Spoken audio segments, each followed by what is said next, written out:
শুভ সকাল বন্ধুরা আজকের দিনে আমার শাশুড়ি মা আমাদেরকে ছেড়ে চলে গেছেন 2018-তে 5ই এপ্রিলে দুপুর 2টোর সময়। এই দিনটাতে আমরা প্রচণ্ড কষ্ট পেয়েছিলাম। মা আমাদেরকে ছেড়ে চলে গেছেন। শাশুড়ি মা ক্যান্সারে মারা গিয়েছিলেন।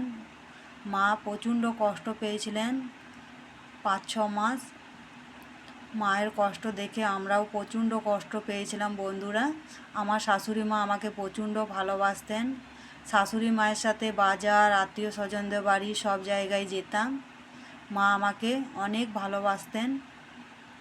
মায়ের জন্য প্রচণ্ড মন খারাপ হয় বন্ধুরা, কিন্তু কিছু করার নেই।